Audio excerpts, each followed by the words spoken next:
Hi, I'm Arjun. I've completed two Vipassana meditation retreats in my life. The first time I did it in 2017, it was brutal. The entire time I was there, I fantasized about escaping the meditation center like Andy Dufresne from the Shawshank Redemption. My body felt sore, I ached all over, I couldn't sit still and meditate for more than 5 minutes, and at the end of it all, I felt like I had failed at something as basic as just sitting down and observing my breath. That's why I kept putting off my second Vipassana retreat until earlier this year when I completed another 10-day course in Malaysia. And I have to tell you, it was one of the more fulfilling experiences in my life.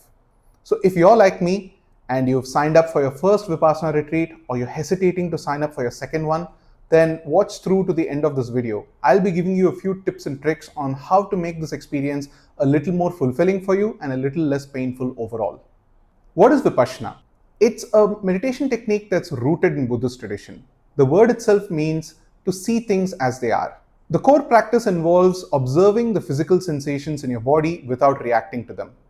The core idea is that our suffering comes from craving pleasant physical sensations, like the warmth you feel in your chest when you think of somebody that you love, and pushing away unpleasant sensations, like the heartburn you feel when you think of somebody that you hate.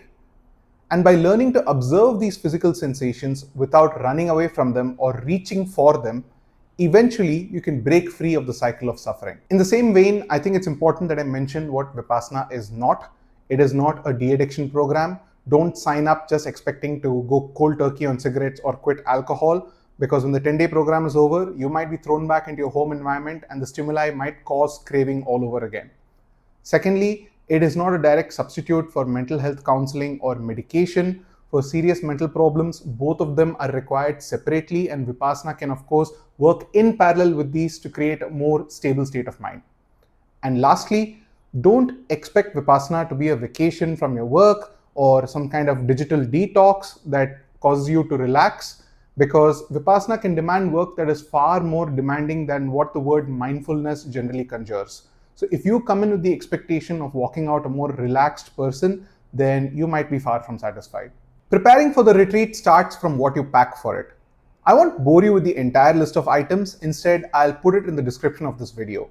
Instead, I'll focus on the 3 items that made a huge difference to me the second time I did the Vipassana retreat. First is warm clothing. My meditation hall in the Malaysia Center was completely air conditioned, which meant that it would get very chilly in the late afternoon. Just having a hoodie and a warm pair of socks made a huge difference. It meant that I could focus on meditation rather than worrying about freezing to death. Second is a thermos flask, very underrated. I had a cold and a sore throat for a few days of the retreat, and just knowing that I had a warm drink, a little bit of herbal tea, or even just hot water, waiting at the end of each meditation session made a big difference to my motivation levels. And third, stomach medication. Vipassana retreats take place in different countries. The food is completely vegetarian, but the cuisine can vary from one region to another. You might not be used to the vegetables, to the fiber levels, or even to the spices they use in cooking. I carried an entire strip of antacid tablets, and it gave me peace of mind, knowing that I wouldn't have to worry about acidity or heartburn at any point in the retreat.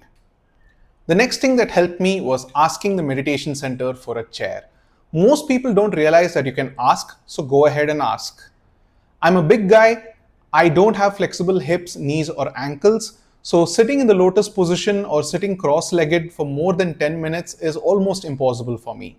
Having a chair ensured that I could focus on the technique without having to worry about the excruciating physical discomfort of sitting cross-legged on a cushion on the floor. The broader point I'm trying to get at is this.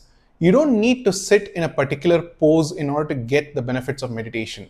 All you need is to pick a posture and a sitting pose that allows you to concentrate for at least 30 minutes without falling asleep.